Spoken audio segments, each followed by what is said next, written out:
میں آج ایک جو ہمارا نیا ٹاپک ہے وہ ہے مخطوطہ شناسی۔ مخطوطہ جو ہے وہ ہمارے ہاں اردو میں عربی سے آیا ہے، اور اس کا جو اردو میں مطلب ہے وہ ہے،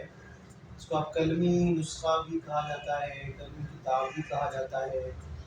اور یہ خط سے مشتق ہے۔ اور خط کہتے ہیں ایسی تحریر کو جو ہاتھ سے لکھی گئی، اور اس کی جو انگریزی میں اس کا جو متبادل لفظ ہے وہ ہے مینوسکرپٹ، اور اس کا اصطلاحی مطلب ہے کہ ایسی کتاب یا ایسا متن جو ہاتھ سے لکھا ہوا ہو، اور ہاتھ سے لکھا ہوا وہ کھجور کی چھال پہ بھی ہو سکتا ہے، وہ کاغذ پر بھی ہو سکتا ہے، وہ کسی اور اس طرح کے میٹیریل پر بھی، کینوس پر بھی ہو سکتا ہے، وغیرہ وغیرہ۔ تو ان کو کہا جاتا ہے مخطوطہ، اور وہ کتابی شکل میں ہو، اور اس کی ضخامت کے اوپر بھی کوئی پابندی نہیں ہے، وہ 2 صفحے کا بھی ہو سکتا ہے اور 2000 صفحات کا مشتمل بھی ہو سکتا ہے۔ ڈاکٹر گیان چند نے اس کی جو تعریف لکھی ہے وہ یہ ہے کہ ہاتھ سے لکھی ہوئی تحریر مخطوطہ کہلاتی ہے۔ یہ تحریر 1 صفحے پر مشتمل ہو، 1000 صفحے پر مشتمل ہو، 1 سال پرانی ہو، 1000 سال پرانی ہو، کاغذ پر لکھی گئی ہو، کھجور کی چھال پر، پتھر پر کندہ ہو، یا ہڈیوں کے ٹکڑوں پر، بہرحال اسے تحقیق و تدوین کی زبان میں مخطوطہ کہا جائے گا۔ ان کوٹ۔ اب ظاہر ہے اس میں شروع سے انسان جو ہے وہ اس کھوج میں رہا ہے کہ ہمیں معلوم ہو کہ چیزوں کی حقیقت کیا ہے، تو اس سلسلے میں یہ جو قلمی نسخے ہیں یہ بہت کارآمد ثابت ہوتے ہیں،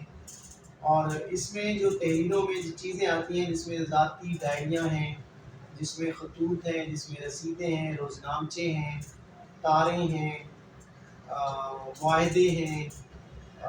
ٹیکس کے ریکارڈز ہیں، قانونی سرٹیفکیٹس ہیں، ذاتی سرٹیفکیٹس ہیں جیسے پیدائش کا یا موت کا سرٹیفکیٹ ہے، تقاریر ہیں، یعنی وہ اگر اسپیچز جو ہیں وہ لکھی ہوئی ہو، اور کتابیں وغیرہ ہیں باقی، یہ ساری کی ساری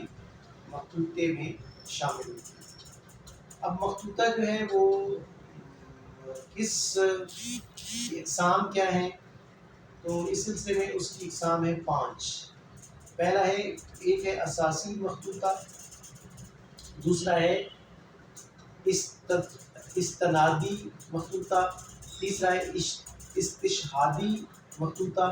چوتھا ہے تقلیدی مخطوطہ، اور 5واں ہے سماعی مخطوطہ۔ اب یہ جو پہلا مخطوطہ ہے اساسی، یہ وہ ہے جو مصنف نے خود لکھا ہو، اس کے اپنے ہاتھ کا لکھا ہوا ہو، یا کسی کاتب سے یا ناقل سے وہ لکھوایا ہو۔ ایسے مخطوطات جو مصنف کی اپنی تحریر ہوں یا اپنے خط میں ہوں، اور اس کو مصنف کا یعنی خود نوشت مخطوطہ بھی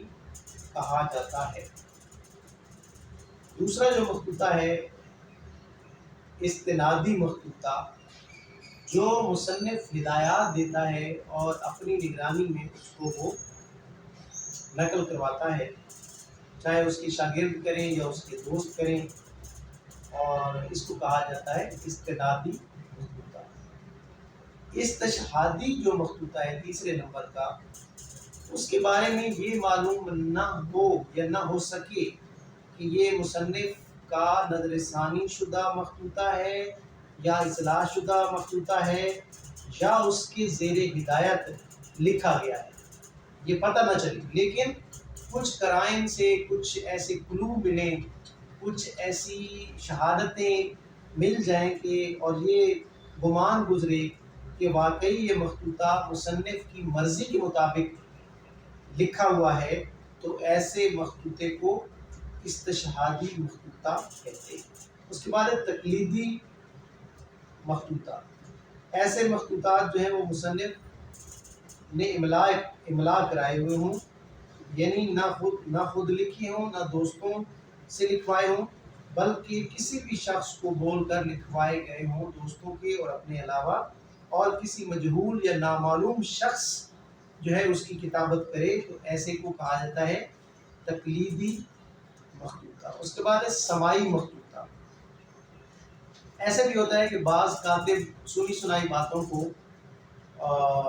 یا کسی روایت کو نقل کرتے ہوئے وہ اس کو لکھ لیتے ہیں، وہ خود مصنف کے عہد میں موجود نہیں ہوتے یا مصنف کے عہد میں ہوتے ہیں لیکن اس سے وہ دور ہوتے ہیں، تو ایسے مخطوطے جو ہے وہ سماعی مخطوطے کہلاتے ہیں۔ تو یہاں